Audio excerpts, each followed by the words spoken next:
दोस्तों, एक बार फिर से आप लोग का स्वागत है मास्टर माइंड ऑफ जीके में। फ्रेंड्स, आज से आपको मैं बिहार पुलिस का स्पेशल प्रैक्टिस सेट शुरू किया हूं। फ्रेंड्स, आप लोग को पता है कि अभी बिहार में जो बिहार पुलिस की बहाली आई हुई है, कितने पदों की? तो 8,415 पदों की बहाली आई हुई। इसका अभी फॉर्म फिलअप हो रहा है। फ्रेंड्स, फॉर्म भरा रहा है। जो कैंडिडेट नहीं भरे हैं उसको फटाफट अप्लाई कर दें। और आप लोग को यह भी ज्ञात होगा फ्रेंड्स, मैं अपने वीडियो के माध्यम से बताया था कि जो आपका 8,415 पदों की जो वैकेंसी है, इसका परीक्षा की तिथि भी घोषित कर दी गई है। तो याद रखिए फ्रेंड्स, आपका 14 मार्च और 21 मार्च को ये परीक्षा ली जाएगी। तो फ्रेंड्स, अभी से आप लोग अगर बिहार पुलिस बनना चाहते हैं तो अभी से तैयारी में जुट जाए, क्योंकि फ्रेंड्स परीक्षा की तिथि घोषित कर दी गई है। और बिहार पुलिस का जो सिलेबस है फ्रेंड्स, वो बहुत लंबा चौड़ा है। इसलिए आप लोग अभी से सीरियसली पढ़ाई शुरू कर दें। मैं प्रत्येक दिन फ्रेंड्स आपको Bihar police special practice set according to syllabus provide कराऊंगा। ठीक है फ्रेंड्स, तो वीडियो अच्छा लगे तो लाइक कर देगा फ्रेंड्स। और एक छोटी सी रिक्वेस्ट है कि चैनल को अभी तक सब्सक्राइब नहीं किए हैं तो चैनल को सब्सक्राइब कर बेल आइकन को जरूर दबाइएगा फ्रेंड्स, ताकि जब भी मैं कोई महत्वपूर्ण वीडियो अपलोड करूँ इसका नोटिफिकेशन आपको मिलता रहे। देखिए फ्रेंड्स, आपको मैं थोड़ा सा वक्त दूंगा। 50 प्रश्न में से आप बताइए कॉमेंट करके फ्रेंड्स कि आपको कितना सवालों का जवाब पहले से पता था। इससे कुछ आइडिया मिलेगा। ठीक है फ्रेंड्स, सभी क्वेश्चन है जो आपको एग्जाम टाइप रहेगा। ठीक है फ्रेंड्स, तो चलिए आज शुरू करते हैं फ्रेंड्स। वीडियो को लाइक नहीं है तो लाइक कर दिए वीडियो को फ्रेंड्स। शुरू करते हैं, थोड़ा सा वक्त दिया जाएगा, गेस कीजिएगा। आज का जो पहला सवाल है फ्रेंड्स, देखिए कि दिल्ली के किस सुल्तान ने सबसे ज़्यादा नहरों का निर्माण किया था? ऑप्शन आपके सामने दिया हुआ है फ्रेंड्स, फटाफट गेस करते चलिएगा और लास्ट में हमें बताइएगा कितना सही किया है। तो जो पहला है फ्रेंड्स, इसका जो राइट आंसर हो जाएगा आपका फिरोज शाह तुगलक। ठीक है, दिल्ली के किस सुल्तान ने सबसे ज़्यादा नहरों का निर्माण किया था? तो फिरोज शाह तुगलक ने किया था। चलिए सवाल नंबर 2 को देखते हैं। सवाल नंबर 2 आपका है फ्रेंड्स कि निम्नलिखित में से किस सुल्तान के दरबार में सबसे अधिक गुलाम थे?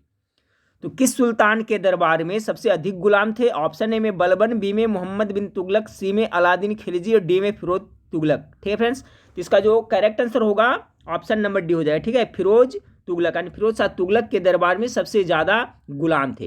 देखिए नोट्स में लिखा हुआ, ये भी याद रखिएगा फ्रेंड्स, बहुत इंपॉर्टेंट है कि फिरोज शाह तुगलक दासों का बहुत शौक रखता था। जो फिरोज शाह तुगलक था वो दास रखने का बहुत शौक रखता था। उसके दासों की संख्या लगभग 1,80,000 तक पहुंच गई थी। ठीक है फ्रेंड्स, उनकी देखभाल के लिए एक पृथक विभाग दीवान ए बंदागन का गठन किया था। देखिए यहां से भी बहुत इंपॉर्टेंट सवाल बन रहा है, पूछेगा दीवान ए बंदागान विभाग फिरोज शाह तुगलक द्वारा जो बनाया गया था वो किसके लिए बनाया गया था? तो दासों को देखभाल करने के लिए दीवान ए बंदागन गठन किया गया था। तो ये भी जरूर याद रखिएगा। ठीक है फ्रेंड्स, तो सवाल क्या था कि देखिए किस सुल्तान के दरबार में सबसे अधिक गुलाम थे? तो फिरोज शाह तुगलक, क्योंकि वो बहुत शौकीन था गुलाम रखने का। थोड़ा वक्त दीजिए फ्रेंड्स और ध्यान पूर्वक पढ़ते चलिएगा, हर एक प्रश्न का कॉन्सेप्ट क्लियर करते चलिएगा। सवाल नंबर 3 है, सवाल नंबर 3 आपका है कि अंत्योदय कार्यक्रम का उद्देश्य है। क्या उद्देश्य है? गेस करें, इसका राइट आंसर क्या होगा? अल्पसंख्यकों का विकास, दलितों की उन्नति, गरीबों में सबसे गरीब की सहायता, गरीब का पूर्ण उन्मूलन। तो सवाल नंबर 3 का जो राइट आंसर हो जाएगा ऑप्शन नंबर सी। अंत्योदय कार्यक्रम का मुख्य उद्देश्य था गरीबों में से भी गरीब की सहायता करना। ठीक है, यही ऑप्शन इसका राइट आंसर हो जाएगा, ऑप्शन नंबर सी। चलिए सवाल नंबर 4 को देखते हैं। सवाल नंबर 4 है फ्रेंड्स कि महाबलीपुरम मंदिर का निर्माण किस राजवंश के द्वारा किया गया? गुप्त के द्वारा, चोल के द्वारा, पल्लव के द्वारा, कुषाण के द्वारा। इसका राइट आंसर हो जाएगा फ्रेंड्स आपका ऑप्शन नंबर, गेस करें, ऑप्शन नंबर सी, पल्लव के द्वारा। महाबलीपुरम के जो रथ मंदिर का निर्माण किया गया था पल्लव के द्वारा किया गया था। और इस मंदिर को किसने निर्माण किया था फ्रेंड्स, किसने करवाया था, ये भी प्रश्न पूछा जाता है। तो याद रखिएगा, देखिए नोट्स में यहाँ पर लिखा हुआ है कि महाबलीपुरम मंदिर का निर्माण पल्लव नरेश नरसिंह वर्मन प्रथम ने करवाया था। ठीक है, किसके द्वारा? तो नरसिंह वर्मन प्रथम के द्वारा करवाया गया था। तो 2 सवाल यहाँ पर बनता है फ्रेंड्स, दोनों काफी महत्वपूर्ण है। किस वंश से पूछे किसने करवाया था, तब पल्लव ने, और किसके कौन शासक कौन सा? तो नरसिंह वर्मन प्रथम के द्वारा करवाया गया था। चलिए सवाल नंबर 5 को देखते हैं। सवाल नंबर 5 है, पृथ्वी पर घने वन अधिकतर मिलते हैं। बहुत ही इंपॉर्टेंट सवाल है कि पृथ्वी पर घने वन अधिकतर कहाँ मिलते हैं? गेस करिएगा फ्रेंड्स, इसका राइट आंसर क्या होगा? तो सवाल नंबर जो 5 है इसका राइट आंसर हो जाएगा ऑप्शन नंबर ए, विषुवत रेखा के पास। देखिए विषुवत रेखा के पास अधिक गर्मी पड़ती है और वहां वर्षा भी है जो लगातार होती रहती है। यही कारण है कि आपका विषुवत रेखा के आसपास घने वन मिलते हैं। तो याद रखिएगा, पृथ्वी पर घने वन अधिकतर कहाँ मिलते हैं? तो विषुवत रेखा के पास में मिलते हैं। चलिए सवाल नंबर 6 को देखते हैं। सवाल नंबर 6 है, निम्नलिखित में से किस राज्य में अनुसूचित जाति के लोगों की संख्या सबसे अधिक है? ऑप्शन ए बिहार, बी में पश्चिम बंगाल, सी में उत्तर प्रदेश, डी में पंजाब। राइट आंसर क्या होगा फ्रेंड्स, फटाफट गेस करें। इसका जो राइट आंसर हो जाएगा ऑप्शन नंबर सी, 6 का option number C correct answer होगा। किस राज्य में अनुसूचित जाति के लोगों की संख्या सबसे अधिक है? तो उत्तर प्रदेश में। चलिए सवाल नंबर 7 को देखें। सवाल नंबर 7 आपका है फ्रेंड्स कि पुराणों की संख्या कितनी है? गेस करें कितना होगा इसका राइट आंसर। तो पुराणों की संख्या कितना है फ्रेंड्स, 18 यानी 18 है। ऑप्शन नंबर 20 का राइट आंसर हो जाएगा।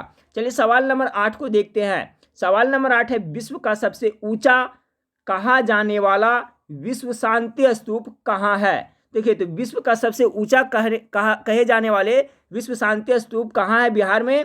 इसका जो राइट आंसर होगा friends option number C Rajgir में है। चलिए सवाल नंबर 9 को देखते हैं। देखिए फ्रेंड्स एग्जाम टाइप क्वेश्चन है, इसी टाइप का क्वेश्चन आपको बिहार पुलिस में पूछा जाएगा फ्रेंड्स। तो अभी से आप लगे रहें, मेरी तरफ से पूरी कोशिश रहेगा फ्रेंड्स कि आपको अच्छी तैयारी करवा दी जाए।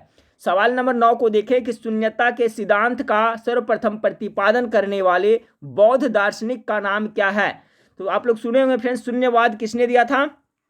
शून्यवाद के प्रवर्तक कौन था फ्रेंड्स? तो ऑप्शन नंबर ए इसका राइट आंसर हो जाएगा नागार्जुन। ठीक है, शून्यता के सिद्धांत किसने दिया था? तो नागार्जुन ने दिया था। ऑप्शन नंबर ए है जो राइट आंसर हो जाएगा। चलिए सवाल नंबर 10 को देखते हैं। सवाल नंबर 10 है फ्रेंड्स कि नादिर शाह ने जब भारत पर आक्रमण किया था तो उस समय मुगल शासक कौन था? ये भी काफी महत्वपूर्ण सवाल है।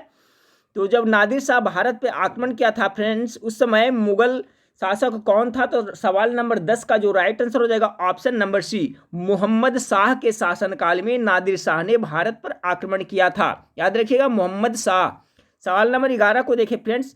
सवाल नंबर 11 आपका है कि किस बिंदु पर फ़ारेनहाइट तापक्रम सेंटीग्रेड तापक्रम क्या दुगना होता है? तो कितना होगा इसका राइट आंसर, गेस करें फ्रेंड्स। सवाल नंबर 11 का जो राइट आंसर हो जाएगा option number D 160 degree Celsius पर फ़ारेनहाइट तापक्रम और सेंटीग्रेड तापक्रम का दुगना होता है, याद रखिएगा। तो सवाल नंबर 11 का जो राइट आंसर हो जाएगा ऑप्शन नंबर डी। चलिए सवाल नंबर 12 को देखें। सवाल नंबर 12 है राजीव गांधी नेशनल पार्क कहाँ स्थित है? तो राजीव गांधी नेशनल पार्क आपका कहाँ स्थित है? गेस करें फ्रेंड्स, ऑप्शन आपके सामने है। तो सवाल नंबर 12 का जो राइट आंसर हो जाएगा ऑप्शन नंबर डी, यह कर्नाटक में पड़ता है। याद रखिएगा राजीव गांधी नेशनल पार्क कहाँ है? तो कर्नाटक राज्य में स्थित है। चलिए सवाल नंबर 13 को देखते हैं। सलीम अली राष्ट्रीय उद्यान कहाँ स्थित है? तो जो सलीम अली राष्ट्रीय उद्यान है फ्रेंड्स आपका वो जम्मू कश्मीर में स्थित है। ऑप्शन नंबर बी इसका करेक्ट आंसर हो जाएगा। याद रखिएगा सलीम अली राष्ट्रीय उद्यान कहाँ पड़ता है? तो जम्मू कश्मीर में पड़ता है। सवाल नंबर 14 को देखिए। सवाल नंबर 14 है फ्रेंड्स कि निम्नलिखित में कौन वैकल्पिक ऊर्जा का सबसे बड़ा संग्रहगार है? वैकल्पिक अल्टरनेटिव एनर्जी के बारे में पूछा जा रहा है फ्रेंड्स। तो इसका जो राइट आंसर हो जाएगा फ्रेंड्स, गेस करें, सौर ऊर्जा होगा या ज्वारीय ऊर्जा होगा, परमाणु ऊर्जा, भूउष्मीय ऊर्जा। Correct answer option number A होगा, सौर ऊर्जा है। ठीक है फ्रेंड्स, सवाल एक बार फिर से सुने कि निम्न में से कौन है जो वैकल्पिक ऊर्जा का सबसे बड़ा संग्रहगार है? तो सौर ऊर्जा। सवाल नंबर 15 को देखिए फ्रेंड्स। सवाल नंबर 15 है कि निम्नलिखित में से कौन सा केंद्रीय सरकार का कर नहीं है? बहुत ही इंपॉर्टेंट सवाल है फ्रेंड्स, गेस करें। तो सवाल नंबर जो 15 है इसका राइट आंसर हो जाएगा ऑप्शन नंबर डी। ठीक है फ्रेंड्स, उत्पाद शुल्क है जो आपका केंद्र सरकार का कर नहीं है। बाकी आयकर, भूमि राजस्व, सीमा शुल्क ये सभी है जो आपका केंद्र सरकार का कर है। उत्पाद शुल्क है जो राज्य सरकार के अंतर्गत आता है। तो सवाल नंबर 15 का जो राइट आंसर हो जाएगा फ्रेंड्स ऑप्शन नंबर डी उत्पाद शुल्क। चलिए सवाल नंबर 16 को देखते हैं। सवाल नंबर 16 है चमगादड़ किस प्रकार की प्राणी है? ये देखिए प्रश्न भी बहुत बार एग्जाम में रिपीट हुआ है। तो गेस करें फ्रेंड्स क्या होगा, चमगादड़ किस प्रकार की प्राणी है? तो इसका जो राइट आंसर हो जाएगा ऑप्शन नंबर ए स्तनधारी वर्ग के प्राणी है, क्योंकि चमगादड़ है जो फ्रेंड्स क्या होता है, बच्चा देता है।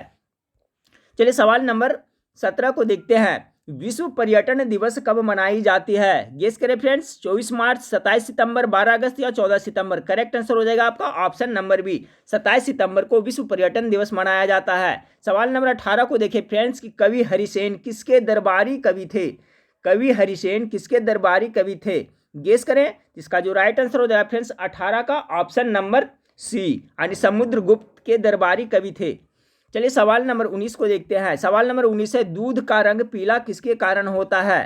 ठीक फ्रेंड्स, तो दूध का जो पीला रंग होता है वो कैरोटीन के कारण होता है। ऑप्शन नंबर सी इसका करेक्ट आंसर हो जाएगा।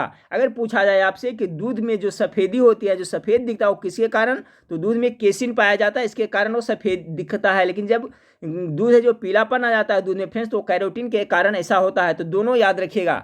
चलिए सवाल नंबर 20 को देखते हैं कि रक्षा किस सूची का विषय है। ऑप्शन ए में समवर्ती सूची है, बी में संघ सूची, सी में राज्य सूची और डी में से कोई नहीं। तो बताएं फ्रेंड्स इसका राइट आंसर क्या होगा। तो सवाल नंबर 20 का जो राइट आंसर हो जाएगा ऑप्शन नंबर बी, यह संघ सूची के अंतर्गत आता है। चलिए सवाल नंबर 21 को देखते हैं। सवाल नंबर 21 है फ्रेंड्स कि कोशिका के अंतर्गत कोशिका के किस अंग में प्रोटीन संश्लेषण होता है। बहुत ही इंपॉर्टेंट सवाल है। कोशिका के अंतर्गत कोशिका के किस अंग में प्रोटीन संश्लेषण होता है। सवाल नंबर 21 का राइट आंसर क्या होगा फ्रेंड्स, तो ऑप्शन नंबर सी हो जाता है, राइबोसोम। बहुत ही महत्वपूर्ण सवाल है। ठीक फ्रेंड्स, इस वीडियो में हम लोग कितना क्वेश्चन कवर करने वाले हैं, तो 50 क्वेश्चन को कवर करने वाला है। ठीक फ्रेंड्स, अभी मैं 50 क्वेश्चन का है प्रैक्टिस सेट आप लोगों को प्रोवाइड कराऊंगा। फ्रेंड्स जब एग्जाम नजदीक आ जाएगा तो फिर फुल प्रैक्टिस सेट मैं आप लोग को प्रोवाइड कराऊंगा। तो हमारे चैनल से आप जुड़े रहे फ्रेंड्स, आप लास्ट तक, एग्जाम के लास्ट तक आपको काफ़ी फायदा होगा। तो चलिए सवाल नंबर 21 को हम लोग देख लिए फ्रेंड्स कि कोशिका के अंतर्गत कोशिका के किस अंग में प्रोटीन संश्लेषण होता है, तो राइबोसोम में होता है। माइटोकॉन्ड्रिया को क्या कहते हैं फ्रेंड्स, ऊर्जा गृह कहा जाता है। कोशिका का ऊर्जा गृह कहा जाता है, ये भी याद रखिए। लाइसोसोम को आत्महत्या की थैली कहा जाता है, ये भी याद रखिएगा। और प्रोटीन का संश्लेषण कहाँ होता है, तो राइबोसोम में होता है। चलिए सवाल नंबर 22 को देखते हैं कि प्रोटीन का पाचन अंतिम रूप से कहाँ होता है। गेस करें, आमाशय में, छोटी आंत में, बड़ी आंत में या ग्रहणी में। तो ध्यान रखिएगा फ्रेंड्स कि जो प्रोटीन का पाचन अंतिम रूप से होता है वो छोटी आंत में होता है। ठीक है, ऑप्शन नंबर बी इसका राइट आंसर हो जाएगा। अगर इसे आपसे इस तरह से सवाल पूछा जाए कि पचे हुए भोजन का अवशोषण कहाँ होता है, तो भी हो जाएगा आपका छोटी आंत। याद रखिएगा, दोनों प्रश्न काफी इंपॉर्टेंट है। तो प्रोटीन का पाचन अंतिम रूप से छोटी आंत में होता है। सवाल नंबर 23 को देखिए फ्रेंड्स कि वनस्पति विज्ञान का पिता किसे कहा जाता है। सिंपल सा प्रश्न है फ्रेंड्स, गेस करें फटाफट। वनस्पति विज्ञान के पिता किसे कहा जाता है, तो थियोफ्रेस्टस को कहा जाता है। ऑप्शन नंबर 20 का करेक्ट आंसर होगा। सवाल नंबर 24 को देखिए फ्रेंड्स कि हमारे संविधान में मूल कर्तव्य किस देश के संविधान से लिया गया है। ऑप्शन ए में ऑस्ट्रेलिया, बी में अमेरिका, सी में फ्रांस, डी में सोवियत संघ अर्थात रूस। तो गेस करें राइट आंसर क्या होगा। मूल कर्तव्य कहाँ से लिया गया है, तो आपको सोवियत संघ रूस से लिया गया, यानी ऑप्शन नंबर डी इसका करेक्ट आंसर हो जाएगा। चलिए समवर्ती सूची अगर पूछे फ्रेंड्स तो आपको ऑस्ट्रेलिया से लिया गया है। और अमेरिका से पूछे फ्रेंड्स तो अमेरिका से आपका राष्ट्रपति के पद लिया गया है। और जो न्यायालय से संबंधित है प्रावधान, वो भी अमेरिका के संविधान से लिया गया है। और एक चीज याद रखिएगा फ्रेंड्स, मूल कर्तव्य अगर जो पूछे फ्रेंड्स तो आपका सोवियत संघ रूस हो गया। लेकिन अगर जो मौलिक अधिकार पूछा जाए कि किस देश के संविधान से लिया गया, तो अमेरिका के संविधान से लिया गया, याद रखिएगा। तो मौलिक अधिकार रहेगा तो अमेरिका हो जाएगा फ्रेंड्स, और मूल कर्तव्य रहेगा तो सोवियत संघ रूस से लिया गया है। चलिए सवाल नंबर 25 को देखते हैं कि दुर्गापुर इस्पात संयंत्र किस देश की सहायता से स्थापित की गई थी। बहुत ही इंपॉर्टेंट सवाल है फ्रेंड्स। तो दुर्गा जी, देखिए इसको ट्रिक से याद रखते हैं फ्रेंड्स। मैं सीधा सीधा याद रखता हूँ कि दुर्गा जी कहाँ से आए थे, तो ब्रिटेन से आए थे। अब देखिए आप कभी नहीं भूलिएगा, तो ऑप्शन नंबर इसका राइट आंसर है। अगर कोई पूछे फ्रेंड्स कि दुर्गापुर इस्पात संयंत्र किस देश के, तो आपको ट्रिक याद रखना है कि दुर्गा जी ब्रिटेन से आए थे, यानी दुर्गापुर इस्पात संयंत्र ब्रिटेन की सहायता से बना था। चलिए सवाल नंबर 26 को देखें। सवाल नंबर 26 है कोशिका का विभाजन कुल कितने प्रकार से होते हैं। तो देखिए कोशिका का जो विभाजन होता है फ्रेंड्स वो टोटल 3 प्रकार से होते हैं, यानी ऑप्शन नंबर ए इसका करेक्ट आंसर हो जाएगा। सवाल नंबर 27 को देखते हैं फ्रेंड्स। सवाल नंबर 27 आपका है कि मुगल शासक अकबर के द्वारा दीन ए इलाही की घोषणा कब की गई थी। तो देखिए फ्रेंड्स, 2 प्रश्न पूछा जा रहा है। दीन ए इलाही किस शासक ने घोषणा किया था, तो अकबर ने, ये याद रखिएगा। अब कब घोषणा किया था फ्रेंड्स, तो इसका गेस क्या होगा, राइट आंसर गेस करें। तो सवाल नंबर 27 का जो राइट आंसर हो जाएगा ऑप्शन नंबर सी, 1582 ईस्वी में अकबर ने दिन इलाही की घोषणा की थी। चलिए सवाल नंबर 28 को देखते हैं। टीकाकरण की खोज किसने की थी। गेस करें, एडवर्ड जेन्नर ने, जॉन सॉल्क ने, लुई पास्चर ने, या इनमें से कोई नहीं। तो सवाल नंबर 28 का राइट आंसर हो जाएगा ऑप्शन नंबर ए। ठीक है फ्रेंड्स, यानी एडवर्ड जेन्नर ने टीकाकरण की खोज किया था। चलिए अगला सवाल देखते हैं फ्रेंड्स। सवाल नंबर 29 को देखिए। अकबर ने जजिया कर की समाप्ति किस वर्ष की थी।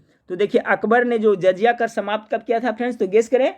तो सवाल नंबर जो 29 है इसका राइट आंसर हो जाएगा 1564 ईस्वी में अकबर के द्वारा जजिया कर समाप्त कर दिया गया था। याद रखिएगा कितना, 1564 ईस्वी में। सवाल नंबर 30 को देखते हैं। भारतीय स्टेट बैंक यानी कि SBI, ठीक है friends, state bank of India कह सकते हैं फ्रेंड्स, या भारतीय स्टेट बैंक की स्थापना कब हुई थी, यही पूछा जा रहा है। तो आपका भारतीय स्टेट बैंक की स्थापना कब हुई थी? तो गेस करें। सवाल नंबर 30 का जो राइट आंसर हो जाएगा फ्रेंड्स आपका ऑप्शन नंबर सी, 1955 ईस्वी में भारतीय स्टेट बैंक की स्थापना की गई थी। सवाल नंबर 30 का right answer option number C हो जाएगा। चलिए सवाल नंबर 31 को देखते हैं फ्रेंड्स। सवाल नंबर 31 आपका है कि विषाणु में कौन सा प्रोटीन होता है? बहुत ही टॉप मोस्ट वीवीआई प्रश्न है फ्रेंड्स। गेस करें, जो विषाणु वायरस होते हैं इसमें कौन सा प्रोटीन पाया जाता है? तो सवाल नंबर 31 का जो राइट आंसर हो जाएगा फ्रेंड्स ऑप्शन नंबर आपका सी हो जाएगा, लाइकोप्रोटीन पाया जाता है। याद रखिए विषाणु में कौन सा प्रोटीन पाया जाता है? तो लाइकोप्रोटीन पाया जाता है। चलिए सवाल नंबर 32 को देखते हैं। सवाल नंबर 32 है, अंतर्राष्ट्रीय न्यायालय की स्थापना किस वर्ष की गई थी? इससे दो सवाल पूछा जाता है फ्रेंड्स। जो अंतर्राष्ट्रीय न्यायालय इसका मुख्यालय कहाँ पड़ता है फ्रेंड्स? तो द हेग में पड़ता है। याद रखिएगा कहाँ पड़ता है? द हेग में है जो इसका मुख्यालय है। तो पूछा जा रहा है कि इसका स्थापना कब हुई थी। तो सवाल नंबर 32 का राइट आंसर क्या होगा फ्रेंड्स? गेस करें। तो सवाल नंबर 32 का जो राइट आंसर हो जाएगा ऑप्शन नंबर ए, अब 3 अप्रैल 1946 को इसकी स्थापना की गई थी। देखिए इसका जब संयुक्त राष्ट्र संघ की स्थापना हुई थी फ्रेंड्स, याद रखिए कब हुआ था? तो 24 अक्टूबर, ठीक है, 24 अक्टूबर 1945 में आपको संयुक्त राष्ट्र संघ की स्थापना हुई थी। ठीक है, तो याद रखिएगा 24 अक्टूबर को आपको संयुक्त राष्ट्र संघ दिवस भी मनाया जाता है। तो उसी समय इसका भी मतलब गठन हो गया था फ्रेंड्स, लेकिन यह जो कार्य कब से करने लगा था? तो 1946 से। इसलिए अगर आपसे पूछा जाए अंतर्राष्ट्रीय न्यायालय की स्थापना किस वर्ष हुई थी, तो 3 अप्रैल 1946 से, क्योंकि 1946 से ये काम करना शुरू किया था। चलिए सवाल नंबर 33 को देखते हैं। सवाल नंबर 33 है फ्रेंड्स कि अंतर्राष्ट्रीय न्यायालयों में न्यायाधीशों का कार्यकाल कितने वर्ष का होता है? तो फ्रेंड्स इससे संबंधित एक और प्रश्न बन रहा है कि अंतर्राष्ट्रीय न्यायालय में न्यायाधीशों की संख्या कुल कितनी होती है? तो 15 होती है। ये भी इंपॉर्टेंट है, याद रखिएगा। और इनका जो कार्यकाल होता है फ्रेंड्स, गेस करें आप बताएं कब होता है। ऑप्शन ए में 6 वर्ष, बी में 5 वर्ष, सी में 9 वर्ष, डी में 3 वर्ष। तो देखिए इसका जो कार्यकाल होता है 9 वर्षों के लिए होता है। ऑप्शन नंबर सी इसका राइट आंसर हो जाएगा। ठीक है फ्रेंड्स, सवाल नंबर 34 को देखिए। सवाल नंबर 34 है, राष्ट्रीय कृषि तथा ग्रामीण विकास बैंक की स्थापना किस वर्ष हुई थी? बहुत ही इंपॉर्टेंट, इसको हम लोग शॉर्ट में क्या कहते हैं फ्रेंड्स? नाबार्ड भी कहते हैं। तो देखिए कहीं पे नाबार्ड की स्थापना पूछेगा फ्रेंड्स, और कहीं पूछेगा राष्ट्रीय कृषि तथा ग्रामीण विकास बैंक की, उसी का ये फुल फॉर्म है। तो इसका जो स्थापना हुआ था फ्रेंड्स, गेस करें। 34 का जो राइट आंसर हो जाएगा ऑप्शन नंबर सी, 1982 में आपको राष्ट्रीय कृषि तथा ग्रामीण विकास बैंक अर्थात नाबार्ड की स्थापना हुई थी 1982 में। चलिए सवाल नंबर 35 को देखते हैं। सवाल नंबर 35 आपका है फ्रेंड्स कि प्रथम ऐतिहासिक सम्राट किसे माना जाता है? बहुत ही वीवीआई सवाल है फ्रेंड्स, पूछा हुआ सवाल है। तो गेस करें प्रथम ऐतिहासिक सम्राट। तो प्रथम ऐतिहासिक सम्राट आपको चंद्रगुप्त मौर्य को माना जाता है। ठीक, ऑप्शन नंबर 20 का करेक्ट आंसर हो जाएगा। चलिए सवाल नंबर 36 को देखते हैं। सवाल नंबर 36 आपका है फ्रेंड्स कि हवा का वाष्प घनत्व कितना होता है? तो हवा में जो वाष्प का घनत्व होता है फ्रेंड्स कितना होता है? तो लगभग 14.4 होता है। ठीक है, यानी ऑप्शन नंबर सी यहाँ होगा, 14.4 होता है। चलिए सवाल नंबर 37 को देखते हैं। सवाल नंबर 37, देखिए फ्रेंड्स वीडियो बनाने में काफ़ी मेहनत लगती है, इसलिए वीडियो को आप लोग लाइक जरूर करें और दोस्तों में शेयर करना ना भूलें, क्योंकि फ्रेंड्स आप लोग का लाइक आता है, कमेंट्स आता है, तब क्या मेरा हौसला बढ़ता है वीडियो बनाने के लिए। इसलिए आप लोग जरूर लाइक करें और दोस्तों में शेयर जरूर करें, कमेंट जरूर करें। तो सवाल नंबर 37 को देखिए फ्रेंड्स कि निम्नलिखित में से किस ग्रंथ से गुप्त काल के बारे में जानकारी मिलती है? ये भी बहुत ही महत्वपूर्ण सवाल है। तो देखिए गुप्त काल के बारे में जानकारी पूछा जा रहा है फ्रेंड्स किस ग्रंथ से? इसका राइट आंसर हो जाएगा ऑप्शन नंबर ए। याद रखिए फ्रेंड्स मृच्छकटिकम से आपको गुप्त काल के बारे में जानकारी मिलती है। ठीक है फ्रेंड्स, एक प्रश्न और इससे बन रहा है। याद रखिएगा फ्रेंड्स कि मृच्छकटिकम के लेखक कौन है? तो इसके जो लेखक है शूद्रक है। याद रखिएगा, देखिए नोट्स में यहाँ लिखा हुआ है फ्रेंड्स, याद रखें मृच्छकटिकम के लेखक कौन है? तो शूद्रक है। इसी से गुप्त काल के बारे में जानकारी मिलती है। सवाल नंबर 38 को देखें कि बादल और वायुमंडल का तैरना किस कारण होता है? बहुत ही इंपॉर्टेंट है फ्रेंड्स। देखिए इस टाइप का प्रश्न आपको बिहार पुलिस में पूछा जा सकता है। सवाल नंबर 38 का राइट आंसर क्या होगा? तो 38 का जो राइट आंसर होगा फ्रेंड्स गेस करें, ऑप्शन नंबर 20 का राइट आंसर हो जाएगा। श्यानता के कारण बादल और वायुमंडल का तैरना होता है। किसके कारण? तो श्यानता के कारण। सवाल नंबर 39 को देखें, 39 नंबर, किस प्रक्रिया द्वारा सजीव कोशिकाओं में अमीनो अम्ल का संवहन होता है? तो गेस करें सवाल नंबर 39 का राइट आंसर क्या होगा? किस प्रक्रिया द्वारा सजीव कोशिकाओं में अमीनो अम्ल का संवहन होता है? तो 39 का जो राइट आंसर हो जाएगा ऑप्शन नंबर बी, विसरण के द्वारा होता है। ठीक है फ्रेंड्स, कौन सा प्रक्रिया? तो विसरण प्रक्रिया के द्वारा। सवाल नंबर 40 को देखें, कलिंग शासक खारवेल किस धर्म का अनुयायी था? ये भी टॉप मोस्ट क्वेश्चन है फ्रेंड्स, गेस करें 40 का राइट आंसर क्या होगा? तो देखिए जो कलिंग शासक खारवेल था वो जैन धर्म के अनुयायी था। ऑप्शन नंबर 20 का करेक्ट आंसर हो जाएगा। चलिए सवाल नंबर 41 को देखते हैं कि यदि किसी वस्तु का वेग दुगना कर दिया जाए तो क्या होगा। तो ऑप्शन ए में क्या है फ्रेंड्स, गतिज ऊर्जा चौगुनी हो जाएगी, यहाँ पर हो जाए संवेग, टाइपिंग मिस्टेक हुआ फ्रेंड्स, संवेग दुगना हो जाता है। ऑप्शन सी में ए और बी दोनों होगा, डी में इनमें से कोई नहीं। तो ध्यान रखिएगा फ्रेंड्स कि यदि किसी वस्तु का वेग दुगना करते हैं तो उसका जो गतिज ऊर्जा है वो चौगुना हो जाती है फ्रेंड्स, और संवेग क्या हो जाता है, दुगना हो जाता है। अर्थात ऑप्शन नंबर 6 का करेक्ट आंसर है। याद रखिएगा फ्रेंड्स, यदि किसी वस्तु का वेग दुगना कर दिया जाए तो गतिज ऊर्जा क्या हो जाएगी, चौगुनी, और संवेग क्या हो जाएगा, दुगना हो जाता है। तो ऑप्शन नंबर 20 का करेक्ट आंसर हो जाएगा, सॉरी ऑप्शन नंबर 6 का करेक्ट आंसर हो जाएगा फ्रेंड्स, ए और बी दोनों। सवाल नंबर 42 को देखें कि निम्न में से कौन सा रोग है जो बैक्टीरिया के कारण होता है, यानी बैक्टीरिया यानी जीवाणु के कारण होने वाला रोग। तो देखिए जीवाणु के कारण आपको क्या होता है फ्रेंड्स, गेस करें। पेचिस आपको जीवाणु से नहीं होता है फ्रेंड्स, रूबेला भी नहीं होता है, चेचक भी नहीं होता है। अर्थात ऑप्शन नंबर 20 का करेक्ट है। हैजा है जो किसके कारण होता है, तो बैक्टीरिया अर्थात जीवाणु के कारण होता है। तो सवाल नंबर 42 का right answer option number B हो जाएगा, हैजा। चलिए सवाल नंबर 43 को देखते हैं। विधवा पुनर्विवाह अधिनियम किसके शासनकाल में क्रियान्वित किया गया था। विधवा पुनर्विवाह अधिनियम किसके शासनकाल में क्रियान्वित किया गया था। तो सवाल नंबर जो 43 है फ्रेंड्स, इसका जो राइट आंसर हो जाएगा option number B, Lord Canning के शासनकाल में। कब किया गया था फ्रेंड्स, नोट्स में लिखा हो, ये भी याद रखिए। 1856 में लॉर्ड कैनिंग के शासनकाल में विधवा पुनर्विवाह अधिनियम पारित किया गया था। ये भी बहुत इंपॉर्टेंट पॉइंट है, याद रखिएगा। चलिए सवाल नंबर 44 को देखते हैं। फिर सवाल नंबर 44 है कि बैलगाड़ी को खींचते समय बैलों के द्वारा किस तरह का बल लगाया जाता है। देखिए इस टाइप का प्रश्न आपको फिजिक्स से पूछा जाएगा फ्रेंड्स बिहार पुलिस में। तो गेस करें, यांत्रिक बल होगा, पेशीय बल होगा, चुंबकीय बल होगा, गुरुत्वाकर्षण बल होगा। तो बैलगाड़ी को खींचते समय बैलों के द्वारा किस तरह का बल लगाया जाता है, तो पेशीय बल लगाया जाता है। ऑप्शन नंबर 20 का करेक्ट आंसर हो जाएगा। चलिए सवाल नंबर 45 को देखें कि जयकवाड़ी परियोजना किस नदी पर स्थित है। तो गेस करें फ्रेंड्स, क्या होगा, कृष्णा नदी, गोदावरी नदी, नर्मदा नदी या कावेरी नदी। इसका राइट आंसर हो जाएगा फ्रेंड्स आपका गोदावरी नदी। जायकवाड़ी परियोजना है जो महाराष्ट्र में गोदावरी नदी पर स्थित है। सवाल नंबर 46 को देखें, दक्षिण अमेरिका की सबसे बड़ी नदी कौन है। तो दक्षिण अमेरिका की सबसे बड़ी नदी गेस करें फ्रेंड्स, तो इसका राइट आंसर हो जाएगा ऑप्शन नंबर बी, अमेजन नदी है जो दक्षिण अमेरिका का सबसे बड़ी नदी है। सवाल नंबर 47 को देखें, बंगाल का प्राचीन नाम क्या था। गेस करें फ्रेंड्स, ऑप्शन आपके सामने है। ए में है कामरूप, बी में वस्ता, सी में गौड़ और डी में बल्बी। तो देखिए बंगाल को प्राचीन में क्या कहा जाता था, गौड़ देश कहा जाता था। ऑप्शन नंबर सी इसका राइट आंसर है, क्या कहा जाता था, गौड़। सवाल नंबर 48 को देखिए फ्रेंड्स कि पंचवर्षीय योजना प्रारंभ करने के लिए किसकी स्वीकृति आवश्यकता है। तो गेस करें इसका राइट आंसर क्या होगा।